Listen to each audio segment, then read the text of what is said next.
Good evening, everyone, and thanks for joining me both on Zoom and Facebook. This is another very exciting departure for us, actually trying to use technology to its maximum, not without its occasional hitches. We're going to do a series of these, and I thought the theme today might be breakfast, and is breakfast the most important meal of the day? Because I certainly believed it was for most of my life. And certainly a lot of my clients think so too. And I was looking at that bastion of medical knowledge, the Daily Mail, earlier on. And according to the Daily Mail, they were repeating that you should breakfast like a king, lunch like a prince, and have a dinner like a pauper. Is there a basis to that? Well, there is, in a sense, because if you take your calories in during the first half of the day, when you're much more insulin sensitive and you're much more likely to burn the calories rather than store the calories, there is a benefit. But what I thought I might do this evening is a slightly different departure, is share my screen, go through a few slides, and then have some debate at the end. So I'm going to share my screen now. John, apparently the host has disabled participant sharing. Can you just tell me?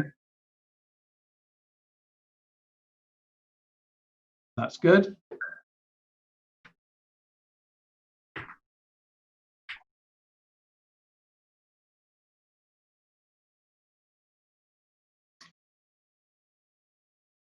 Right. So hopefully everyone can see the slide now. The Nutrigrain and the Kellogg's, I will come back to you. I do have a bit of a thing for Kellogg's, as time may show. But what's interesting, isn't it? Nutrigrain, Ironman food. So it's got a fitness tracker on there. All the things look 4-star and they look really healthy. It's a source of protein and fiber. It's an Ironman food. What's not to like? Well, maybe time will tell. And this was from a recent Sunday Times magazine. So clearly there's a bit more controversy about the sugar than there used to be. It always used to be worries about fat, but we're now starting to see sugar taking a big part in the debate. I thought I might start though with a little lesson in history, because a lot of this goes back to the Kellogg's family and the Seventh-day Adventist Church. And not a lot of people know this. The Kellogg's family were Seventh-day Adventists. And the Seventh-day Adventists had a thing about masturbation, a very negative thing. And they believed that masturbation was kind of the 8th deadly sin. And in all ways was a bad thing and to be discouraged. And they convinced themselves, I'm not quite sure how, but certainly with no scientific or medical basis, that the reason that men tend to masturbate is because we eat too much red meat, and red meat makes us randy, and then when we're too randy we masturbate more, which is evil and to be suppressed. And they believed that, so the idea was to introduce a food that would be satisfying but incredibly bland and wouldn't fire men's loins up. And believe it or not, that is the origin of Kellogg's cornflakes. I kid you not, it's all in the history books. Now I, used to eat Kellogg's cornflakes for years and have it with a nice glass of orange juice and put some sugar on there. Little did I know that I was had a historical, shall we say, bent behind all this. But fascinating stuff. Now, we all know that sugar's a bad thing. I think the sugar in the cup of tea, the sugar in the added to Coke, and it gives us a big sugar spike, and that gives us a big insulin spike. And so what we tend to do is we think it's fine, we'll have some porridge because that's nice refined carbs, and gives us a much slower rise in energy and a lower sugar spike. But if you look on the two graphs here, you can see one's a tall and thin peak and the other one's a large peak. But if you look at, there's a bit of a clue in the area under the curves because they're not that much different. Now, if you spike your blood glucose, remember the entire bloodstream at any one time is only designed to have one single teaspoonful of sugar in it, one spoonful in the whole 8 pints of blood. If you've got 2 spoonfuls of sugar in your bloodstream at any time, you're diabetic. So it really is the difference. One single more spoonful in the entire bloodstream, one single spoonful makes you diabetic. And because we know that, rather the body knows that high levels of glucose are toxic, every time you increase your blood glucose, the body responds with an insulin spike. And what the insulin does is it sweeps the glucose out of the sugar, the bloodstream, and it sweeps it to the liver where it's processed to fat. And that is why it isn't fat that makes you fat, it's sugar that makes you fat. And this is how you get raised triglycerides. So all these concerns about fat and lipids, there is a concern about raised triglycerides. It's somewhat overplayed, but all of that derives from sugar and carbs in your diet, a la this, nothing to do with fats. So we here have our Nutri-Grain Iron Man food, and they've done all sorts of clever tricks here. One of the things that they've done is, in order to keep their total sugars look low, is to actually divide the sugars into a whole load of different ones. So it's got wheat protein, maltodextrose, molasses, barley extract. These are all sugars, but by individually listing the sugars rather than grouping them together, it makes the sugars look low when they're actually high. Wheat itself, as I illustrated earlier on, has a very high, it basically turns to sugar. They've added some vitamins and fiber, which are not inherent or not part of the food. And they talk about a 40-gram serving, but actually, if you look at the percentage per 100 gram, it's nearly 1/3 1/3 of this is sugar, or 7 teaspoonfuls of sugar. So this is what I always say to people: always ignore the front of the pack, which is full of marketing, and look at what the back of the pack says. This is taken from one of London's teaching hospitals, and you can kind of see how did it happen that the NHS have become a branded opportunity for processed food. So we go to the health food shop, we buy some nice flame raisin granola. That's got to be healthy, hasn't it? Well, not so much. This particular one, which I took from from Hell Holland and Barrett, I photographed the front and the back of a number of packets. Looks really healthy. Luxury high fiber muesli, it says. 72% carbs, in other words, 70%, more than 70% sugar. And of course, we feed our kids on these lovely Kellogg's cereals, don't they? And how healthy and attractive do they look? And I think the highest one is Cocoa Pops. And if you look carefully, Cocoa Pops, yes, I think they've got the world record, 84% carbs, in other words, 84% sugar. No wonder kids and pre-teens are now becoming diabetic and their teeth are falling out. So let's go to the buffet and let's have a nice low premium yogurt, low sugar, low fat, right? Because we all know that fat makes you fat. And so we have a premium low fat yogurt. This little pot of yogurt, 100 grams, has got 16 grams of sugar in its 100 grams. That is what, 4 or 5 spoonfuls of sugar. Now, there's another bit of history coming up, which is the history of how the medical profession has been used and abused unwittingly by the sugar industry to promote it. So this is from GP Pulse magazine a few years ago. And here's Sarah Jarvis, who I know rather well, trusted media medic, writing in GP Pulse magazine, encouraging GPs and diabetic nurses to say it's fine, recommend sugar, recommend fruit juice to your diabetic patients because it doesn't spike their sugar. Well, there's a grain of truth in that, in the sense that she's talking about fructose, which is fruit sugar. That's not the same as glucose. So it won't actually spike your blood glucose, but it will spike your blood fructose. And you think, oh, that's fine. It's fruit sugar. It's kind of innocent. Let's have some nice orange juice with our breakfast. Well, not so much. Every single cell in the body is designed to metabolize glucose. And if we haven't got enough glucose in our bodies, then the liver, by a process called gluconeogenesis, will produce more glucose for us. And that's why we don't need to take it in. We can manufacture our own. So every single body cell can metabolize glucose, but only the liver can metabolize fructose, the nice innocent fruit sugar, which is concentrated here. Fructose avoids all the usual satiety mechanisms, so you can have as much fructose as you like and you'll never feel full. And it's do not pass go, do not collect 200 pounds, go straight to fatty liver disease and type 2 diabetes. And I see so many health professionals that I help who are having drinking innocent smoothies every day, thinking it's nice and healthy. And this is exactly the same as the smoking industry used to do, straight out of the smoking industry playbook. And remember, 40 years ago or so, they used to say, smoke this particular brand of cigarettes because that's what your doctor smokes. It's a health food.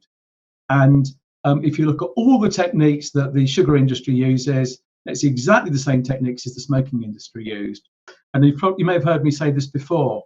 In 1994, the chief executives of the 5 big sugar companies all appeared in front of the Senate, and they swore an affidavit in front of the Senate that in their best understanding of the science, there was no relationship whatsoever between smoking and lung cancer. And they'd known the truth for 40 years. Are we going to wait another? And think about it now. The number of people dying from diabetes and all the associated disease, cardiovascular disease, heart attack, stroke, metabolic syndrome, call it what you will, dementia, etc., far, far higher now than the number of people dying from smoking-related diseases. Do we want to wait another 40 years to tell the truth? So here's a nice illustration of a litre of full cream Coke, and that's all the sugar lumps in a nice sugar full cream Coke. And this is the playbook. Remember, innocent smoothies are now owned by Coke, and this is the game that they play. So much good stuff we couldn't fit all in the poster. And what they've done is they haven't added anything. That's true. It's what they've taken away. They've taken away the fibre and concentrated the sugar.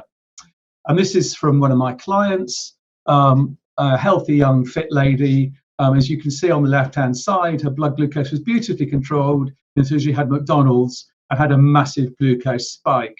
And that kind of glucose spike produced a massive insulin spike. And an hour later, you're feeling hungry, what they call hangry, hungry and irritable. And you have what goes up must come down, and that's what happens.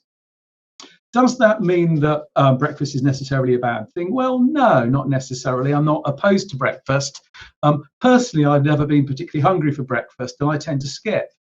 But for years, probably like a lot of you, I ate porridge for breakfast. And here's someone with type 2 diabetes, and they've had porridge for breakfast, and it's taken their blood glucose up from a nice start of 5.2, well below diabetic range, up to 9.7. And it was a year or so ago. I do a lot of work for my profession, and I was at a conference, and they put me in a fabulous hotel, and they had bircher muesli for breakfast. And it just so happened that day I was wearing my blood glucose sensor. Now, I'm not diabetic, I'm not pre-diabetic. The bircher muesli took my blood glucose up to 11 point something. It's the highest level I've ever had. And much as I do love my bircher muesli, I have to say I love my kidneys more. So most days, actually, I skip breakfast because I'm really hungry for it. But if I do have breakfast, I'll have an omelette or something egg-based. And here you can see the same guy on the next day. He's had an omelette for breakfast, started with his blood glucose at 4.7, and after breakfast, hardly any change. So there's a bit of a hint here. We've been frightened off eggs because of this whole cholesterol fear. Complete rubbish. Eggs are the most basic, fundamental and nutritious food you can really eat. They're nutritionally complete, and guess what? No carbs in them at all. But please don't put tomato ketchup on your omelette, because you can see how much sugar there is in your tomato ketchup. So my message is stop eating crap. That's carbonated foods, refined sugar, processed foods and artificial foods. And if we eat real food, we will protect the NHS and save lives. So, questions. So I haven't got any questions so far in the sidebar. If anyone does want to ask a question, we can unmute them. John, if you can unmute people. Or John, do we have any questions in the Facebook group? Joss asks, do eggs contain vitamin C? If not, what is a good source? There is, that's a very good question. I don't know the answer. I know that eggs are nutritionally complete, but I don't think they're particularly high in vitamin C. I'll get back to you on that one, Josh. But certainly, if you have an orange rather than orange squash, that's a good source of vitamin C. And at the moment with the COVID crisis, we are actually recommending people supplement vitamin C if they're not eating lots of fruit. Of course, you can find fruit with vitamin C, but low in carbs. So blackberries, raspberries, and strawberries are a good option. Anyone else want to hazard a guess on quickly on other good sources of vitamin C that isn't orange juice? As I say, if you're diabetic, orange juice is, well, for anyone, orange juice is a bad idea. If you're not diabetic, there's no harm in eating an actual orange, and that's what I would do. Steve, what's my thoughts on unrefined carbs? Okay, Steve, good question. So we are kind of told, aren't we, eat the unrefined carbs, sort of brown rice, whole meals, and so on. Thing is this, what is it we're trying to achieve? I think we're trying to achieve nutrition. We tend to obsess about the macros, the carbs, the proteins, and the fats. I don't obsess about those so much. I obsess about the micronutrients. And the micronutrients are found in a diversity of food. So the best source of probably micronutrients and diversity is eggs, above the ground veg. The trouble about the carbs is they've got lots of energy in them, probably energy we don't need because most of us are probably taking in more calories than we need, but very little nutritional value. So yes, there's a bit of fiber in there, but you can get your fiber elsewhere. And as far as the body's concerned, really sugar is sugar is sugar. So if you must have carbs, yes, I agree, have unrefined carbs. But am I really a fan of carbs in general? No, I'm not, because essentially it's giving you calories you don't really need, which will still produce some kind of sugar spike. And I've got lots of clients, for example, who have a nice healthy porridge for breakfast because they've been told it's refined and healthy and full of fiber. Actually, most porridge hasn't got that much fiber, and it gives them a big sugar spike. So they've got a sugar spike, an insulin spike. They feel starving 2 hours later. They get that hangry effect, and there's no real benefit. From Christine Jones in Toronto. Oh, great! We've got someone from Toronto joining us. Nice to have not just a UK audience. Red bell peppers are a great source of vitamin C. Yes, good point, and thank you for pointing that out, Christine. Much appreciated. Yum, yeah. How about stevia? Okay, so here's the thing. Has Diet Coke, this gets us on to kind of sweetened beverages, doesn't it?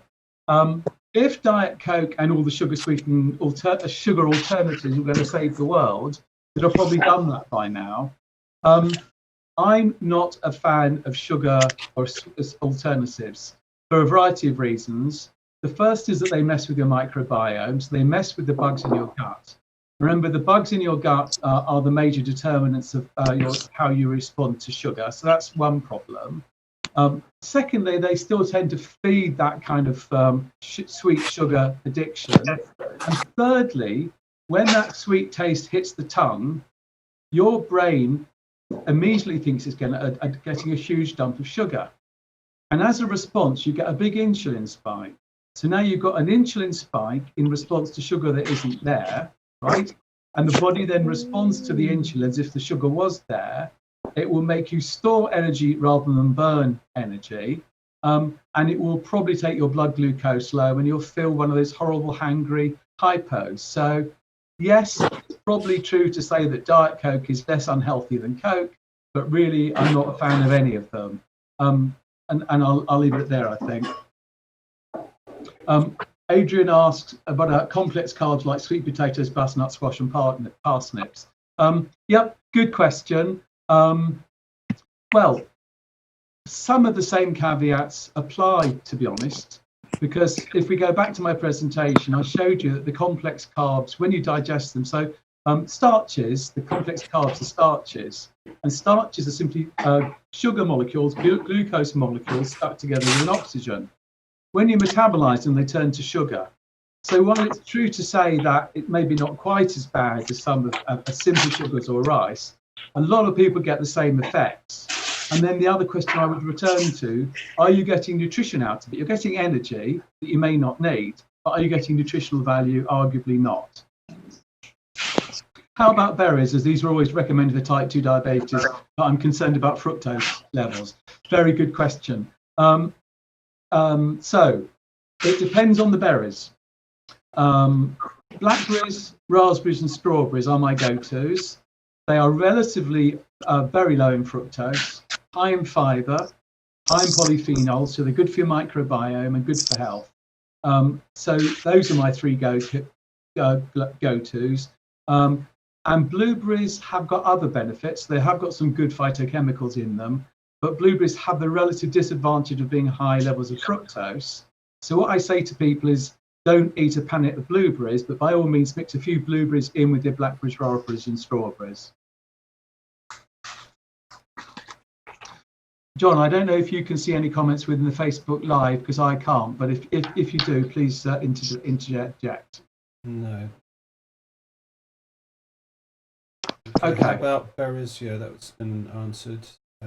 What are your thoughts on plant-based diets? Right. So Stephen's asked about a plant-based diet. Depends what you mean, Stephen. If you mean a diet that's exclusively plant-based, then I have some issues with it. Now, a lot of people are convincing themselves they can save the world and save their health by going vegan or vegetarian. And I think the Greggs vegan sausage roll is their best seller, and it's basically double their profit margins of the business. And I emailed Greggs and asked them to send me the ingredient list of their ordinary sausage roll and their vegan sausage roll. And guess what?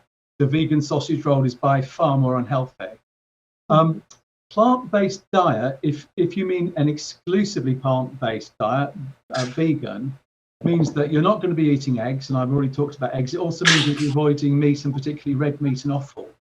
And there are unique properties to the micronutrients and proteins in red meat.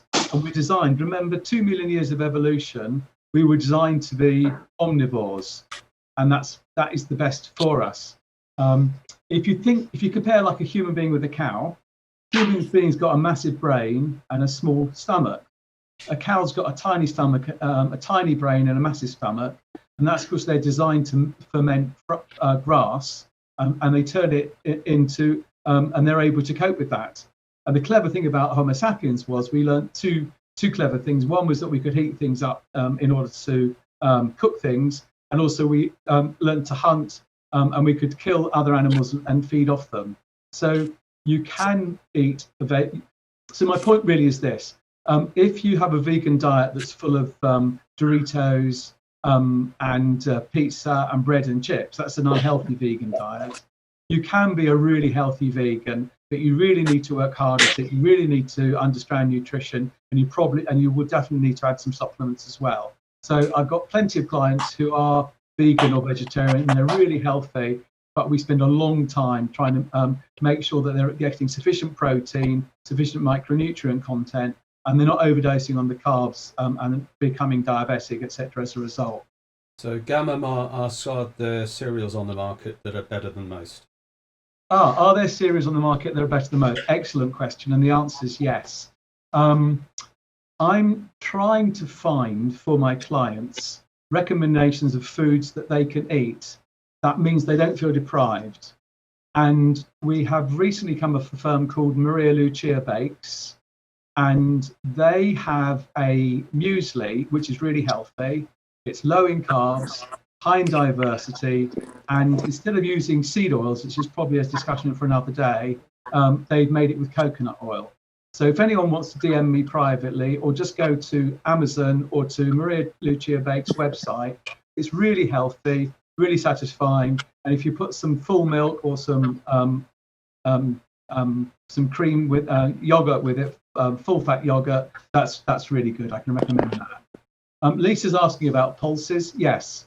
So if you like your pulses and you like your lentils, those are a really good alternative supplement. So if I have an Indian meal now or an Indian takeaway, rather than having rice with it, I'll tend to have dal, and those are good and healthy. And if you pick the right pulses, you can certainly find pulses that are high in protein, low in fat, high in protein, low in carbs, and are a good alternative. and again will keep you feeling full for longer without giving you a sugar spike. Question Stephen about asked, fish. Eating fish regularly. my views on eating fish regularly. Yes, I'm a big fish fan. So personally, I eat red meat once or twice a week. And like everybody else, I thought red meat was unhealthy. It's going to give you cancer. Even those people who used to claim that have now completely reversed themselves. So red meat is a good thing. Offal is a good thing if you like it. The thing about offal is not only is it incredibly nutritious, it's really cheap. And so a lot of people who say, well, I can't afford to eat red meat, can afford to eat offal, but I recognise it's not for everyone. Yes, absolutely a fan of fish. If you can get line-caught fish from a known source, so much the better, and particularly oily fish, full of omega-3 fats. Again, it's nutritious. The omega-3 fats are the way we want to go.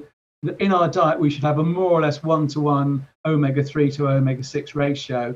But most of us with a Western diet have a 12 or 20-to-1 ratio of omega-6 to omega-3, particularly if we eat a lot of seed oils, which again, I'll talk about that another day. But that will give you inflammation. So oily fish in general, a good thing, Stephen.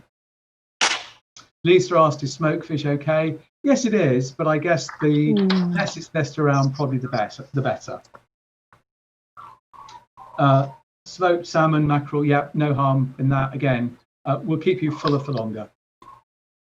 Quick question, Graham, from me. Yep. When you're looking at some of the alternative pastas and grains, when in percentage terms would you consider it a reasonable choice? So you see some which have carbohydrates as low as 30 or 25%. When does it start to get healthy? Yeah. There are various things with pasta. One is the cognac noodles, KONJAC. There are about 5 or 6 different manufacturers out there, and each of them has 5 or 6 varieties. Don't just buy the first one you see. Buy a load of different manufacturers and a load of different varieties, and find the ones that you like, because they are full of insoluble fiber, good for the microbiome, and low in glucose. The next thing is there are lots of alternatives now to your traditional wheat-based pastas. There are lentil-based ones. We tried some from Aldi the other day, cheap as chips and really nice. So that's another alternative. Another little trick from me that works for potatoes, it works for rice, and it works for pasta is to part cook it in batches and either freeze it or put it in the fridge and reheat it. It can still be nice and al dente, but it restructures the fiber, so you end up with insoluble rather than soluble fiber, and it halves the glycemic index. So that's another little thing to try. But if you punt around, you will find versions that are relatively low in carb. So don't just look at sugars, look at carbs. And the other thing is that there's a dose here. So I often say to people, if you want to still have some rice with your curry, okay, I'm not saying never eat rice again. Have a smaller amount of rice, add some lentils to it maybe, but have more curry. And the same thing with your pasta. If normally you would have 80% pasta and 20% sauce, and you've made a nice healthy sauce, why don't you have 80% sauce, 20% pasta? You're still getting the pasta, and particularly if it's pasta that's been fridged and refrozen, that will radically reduce the carbohydrate, the glycemic index.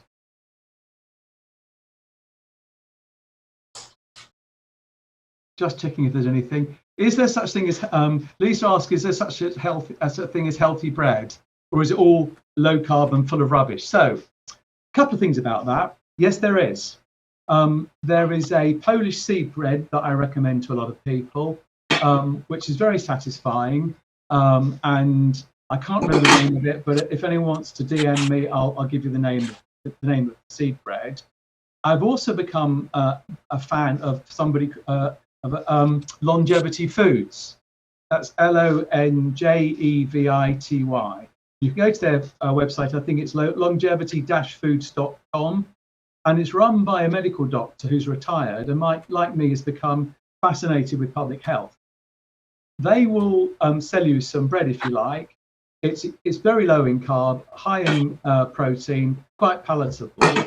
Or you can buy the fiber from their website, which is what I've done, And we've actually, at the moment, we're making our own bread with a bread maker.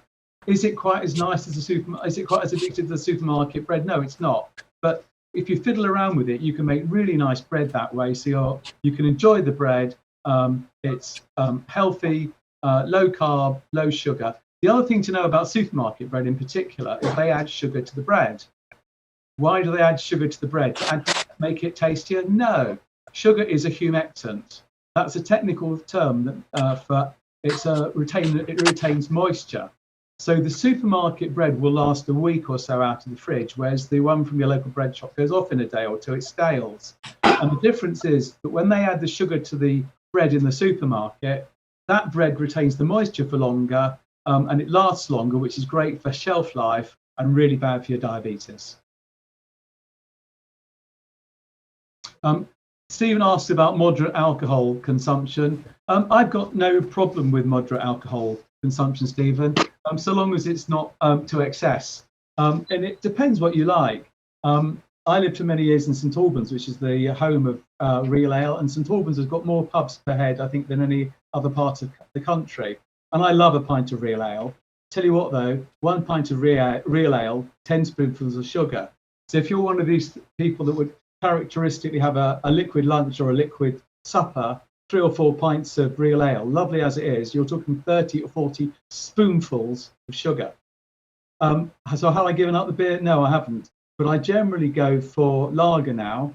And if you're careful and selective about your lagers, you can find lagers that are way, I think the lowest one, what was the name of it? It may come to me. I can't remember the name now. But if you Google lager low in sugar, you can find lagers that are really low in sugar and you can still enjoy. So if the sugar turns to alcohol, rather than it being high in sugar, that's a really good option. But my go-to actually is red wine. So if in the blue zones, which is a discussion for another day, they drink this red wine called Sardinian Cannonau, which I think is hard to find in this country. The closest alternative that I found here is Malbec. So if you like a glass of Malbec, it's got all sorts of benefits. It's full of polyphenols and resveratrol.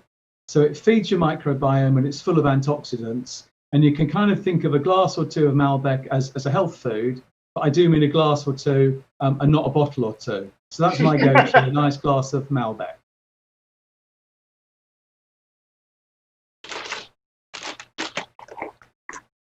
Gams asked about the value of intermittent fasting with relation to low-carb dieting. I will probably come back to that another day. So we kind of focus more on breakfast and carbs today. Yes, there's a whole.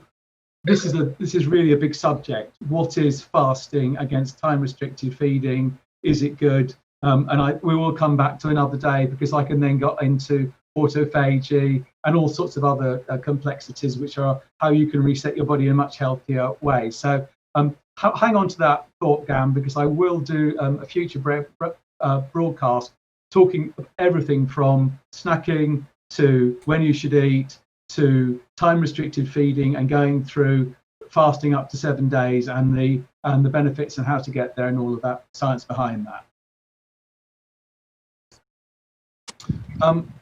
John, have I missed anything important? Because I'm conscious we said we do this for half an hour. I know we started a bit late. We were a bit late on starting. We apologise again for the hiccups. But just one final question: do diets fit everybody? Is there a one-size-fits-all, perfect diet out there? Yeah. So, in case everyone didn't hear, John asked, is there a one-size-fits-all perfect diet? Very much no. So this is, again, perhaps we'll do a whole program on that one, John. If you think about it, if you fed an identical meal to 100 different people, you might assume that by and large, all 100 people would react the same. Bizarrely, they don't. People react in equal and opposite ways to an identical meal. And if you think about this, if 100 people get drunk, do they all behave the same? Well, no. 100 people, some people will fall asleep, some people will stay awake, some people become aggressive, some people become passive. There's a huge response, isn't there, to getting drunk? And even if the same person gets drunk on different days, they react hugely differently. So there's a big variation here. What determines how you react to a meal isn't your genes, it's the microbiome, it's the bugs in your gut. And so, for example, some people will eat a healthy salmon dish, get a massive sugar spike. And I've got clients who, for example, can eat a load of rice, no problem at all. I've got one client, she had one single Murray mint, massive glucose spike, 7 grapes, massive glucose spike, but she can eat chocolate till the cows come home. Same lady, no problem at all. So there is no one size fits all diet. That's the whole point about prolongevity. And that's why we provide the continual blood glucose monitor, so we can see how your diet and your lifestyle affects you. So the answer is a very firm no. There are some general recommendations which I went through. So I was talking about don't eat crap. So don't eat added sugars, don't eat refined carbs, don't eat processed food, and avoid seed oils. That would be true for everyone. But within that, there's a huge margin for individual, what your tastes are, and we personalize it. Gam's just given us a question on your favourite drink, your Yakult. I've missed that one. Oh, Yakult. Oh, right. Okay. Okay, that's a great question, Gam. This is going to be my final question of for this evening, because we're over the half an hour. So, I kind of showed you earlier on how you look at the front of the pack and it looks like a nice prestige yogurt, low in fat, high in sugar, don't go there. And I showed you the example of the food, the Ironman food, source of protein. It's a source of very little protein indeed, but it's a source of protein. There's another big scam with the food industry, and that's all this thing about Yakult and some of the prebiotic and probiotic foods. Now, prebiotics, fertilizer for the microbiome, absolutely good. Probiotics, ditto. But Yakult is one of my pet's hates. First of all, it's incredibly high in sugar. Secondly, it's got a very dubious amount of the right bugs in it. And thirdly, most of the bugs in the Yakult are destroyed by the acid environment of your intestine. So in effect, you kill all the bugs in your intestine, but you get all the benefits of the sugar. It's a complete con. Don't go there. It's about as healthy as some of the as the tomato ketchup I showed you. We can maybe do another one on pre and probiotics and how all that works. But I think that's probably enough for this evening. So again, with apologies that we had a slight technical difficulty at the start. Thank you very much for engaging. If any more questions, or if there are particular subjects you want me to cover in the future, I'll do so. Just DM me, email me from the website, engage with our Facebook group, hit me on Twitter, as they say, have a look at our YouTube. But listen, for now, thank you all very much for your time and attention, and have a wonderful low-carb evening.